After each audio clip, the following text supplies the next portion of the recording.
Welcome you all to my channel. So here in this video we are going to talk about the shell commands. In our previous video we have discussed about the shell command, the shell scripting, and how a file can be created and how it can be edited and how it can be executed. Okay, so this is what we have seen, and here in this video we are going to see about the variables, the comments and variables. So how comment lines can be added to this file. Okay, is new.sh, so automatically your file will be opened. Okay, so here in this video we are going to talk about the commenting. So how the comment lines can be added? Just simply type hash. Okay, with that hash means after hash what are all the information or what are all the words that you type, it will not be taken for the compilation, for interpretation, because it is an interpreter. Okay, it's a command line interpreter. It will never be compiled. Okay, interpreter. Say like the comments will not be considered. Okay, it will never be carried for your coding. Yes, simply if you type so look here, so this is how you can keep using your comment lines. Okay, so you need not worry about. Okay, fine. So next we'll see about the variables.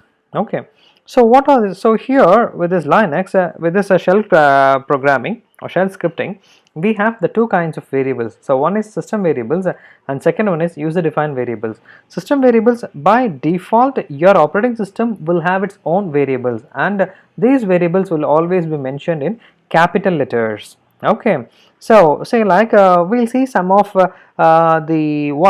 the system variables, how it is possible for us to access those system variables. Let's see. Okay, so I'm going to mention, so in order to have an access to any variable, so you need to have the dollar symbol. Okay, and dollar symbol, and that capital letters, it has to be mentioned in the capital letters. Okay, so now see what is happening. Yeah, let's run the file. Look here, so this is the output. So bin/bash, meaning, so what is the bash and what is the location of the bash file we work with, so that will be printed.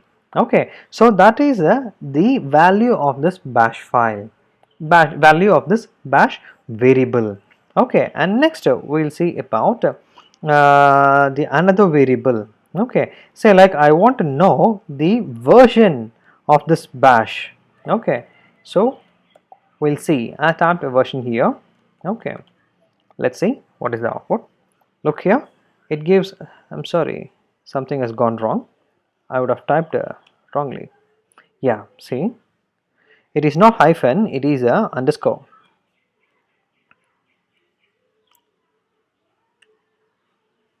Okay, so now using, it gives us the version of the bash which we are currently working. Okay, so that is the bash underscore version is a variable that gives us the version, exact version. Okay, and now you can have this way, you know, in echo, echo is similar to the printf statements that we use in any programming language, in C program. Okay, yeah, it simply prints what we type. Say like the my bash is what my shell is. Okay, so this is what I want to have. Okay, so simply you can type, and here the quotation is not necessary. Even if you give, it doesn't matter. Okay, so my shell version is, yeah, okay, yes, I just put a quotation. Even if you give, it doesn't matter. In fact, let's go and run it. Look here, my shell is bash and my shell version is. Okay, so this is how you can slightly make some modifications to have a more clarity to the user, right? And apart from that, we can have other variables also. Say like I want to know the the home directory. Okay, simply what I can do is I can simply go with the variable home, dollar variable home. So here it gives me the home directory. So what is my home directory? Okay, so that can be done here. That can be identified through this variable home. Okay, and with that, another one, if you want to know the current working directory. Okay, so my working directory is, you can have your variable. Okay, variable. So already we have seen the pw command. So pwd, that gives you the present working directory. Okay, the same is used as a variable here, right? Now let's see my working directory is with, along with the desktop. Okay, my home directory is this one. This is my home directory, and this is my current working directory.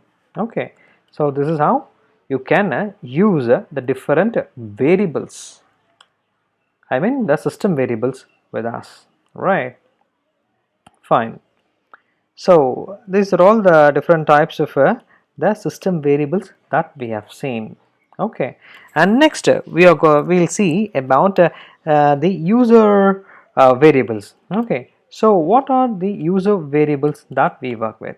So how these user variables can be created, right? So like what I can do is simply I can type say like look here, echo enter your name. Okay, sorry, enter your name. Okay, so I want simply name equal to I'm just typing my name here, and again I want to echo that variable. Okay, it is name. So now see, when we run, can you understand? Yeah, so look here, it asks for my name, enter your name, and that name will also be printed here. Okay, so like my name is a you can edit the output as well. Look here, echo my name is. Okay, sorry. Okay, escape shift colon. So now you run the file. So look here, enter your name. My name is Muthu.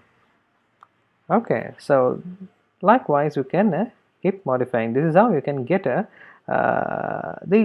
variable, the user defined variable. You can use the user defined variable.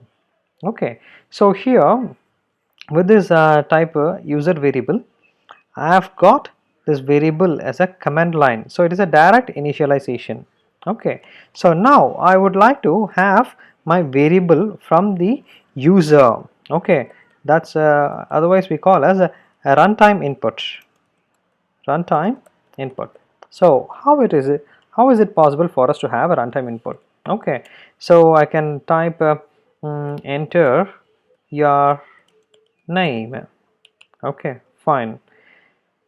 Okay, so now what I'm doing is read, yes, read name and echo dollar the entered value, or the entered name is dollar and name, and this is how you can go with. Let's try how it's working. Enter your name. I'm just typing Krish. Entered name is Krish.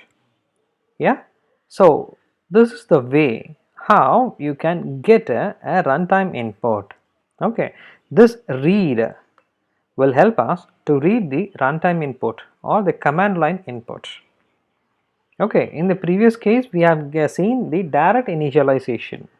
Okay, yeah, so here we have seen the runtime initialization. And please one thing I want to make it very clear here, you know what, it is not essentially you can have only the characters, possibly we can also have any numbers also. Yeah, the number equal to say like I'm just giving you some value 10, and echo dollar or the entered, sorry, the value, the number is, the value is, okay, dollar NUM. Okay, so that I'm mentioning here. So escape shift colon WQ. Let's just check this. Okay, see, look here, the my name is Muthu and the value is 10, and it's again asking for my name. Let me present Shyam. The entered name is Shyam. Okay, so the values, numerical values can also be considered and can also be taken for the input, the runtime inputs. All right, fine. So now we have seen the runtime inputs, how to get the runtime input. So my question is, is it possible for me to have many names together? Yes, of course, it is possible. So enter your names. I'm sorry, mention it. Okay, enter names. I'll go this way. Enter different names. Okay, so I go with name 1, name 2, name 3. Okay, so here what I do is dollar name 1 comma dollar name 2 comma dollar name 3. Let's check. So how is it working? Enter names. So what I'm doing is Kamala, Kamal, and Rajesh, and anything, say like Arya, anything. Fine. Okay. So hope it is very clear for you. See, the entered name is, so I can edit it accordingly. The entered names are the Kamal, Rajesh, and Arya. Okay, it's a spelling mistake. It's okay. So Arya. So likewise, you can have the n number of inputs. Okay, runtime inputs, which is possible here. Right. So hope everyone is very clear with these variables, runtime inputs. And next we'll see the array of inputs. So how to have the array of inputs? Okay, so arrays. So like what I'm doing is echo enter names. Okay, so now I want to have an array, so that is hyphen a, right? Yeah, so what I can have is the variable names. I'll go with that. In echo the names are, sorry, spelling mistake, sorry, it's a correction. The names are, okay, so now I'll go with dollar. So what you have to do is dollar that variable name. Okay, so I have given as names. So normally we know how to read an array variable, so that index location has to be mentioned. All right, and apart from that you have to close with the curly braces. That is very important. You should have that curly braces. Okay, the first variable, and similarly for the second, names. Okay, and the index location and the curly braces. This is very much essential, and it keeps going. So number of arrays dependingly. Yeah, let's check this. Enter names. So let's type Muthu and the Krish, and again I'm Kamal and Rajesh. See, look here. Yes, so Kamal and Rajesh, the array names are, the names are simply I have mentioned as names are. So for clarity you can have your types of array names, you can edit it accordingly. The array names are, okay, it's a simple edit, that's all. Array names are, so now you'll have a clarity. Again, let me do it simple. Hi. Okay, the names are Kamal and Raj. The array names are Kamal and Raj. Okay, so we have seen how to get the user variables and how to use the system variables and how to get the user defined variables in runtime and multiple variables all together and the array variables as well. Okay, so that's all for this today's session. we are very clear with the variable declaration, variable usage, and runtime inputs. We'll meet you in the next video. Thank you.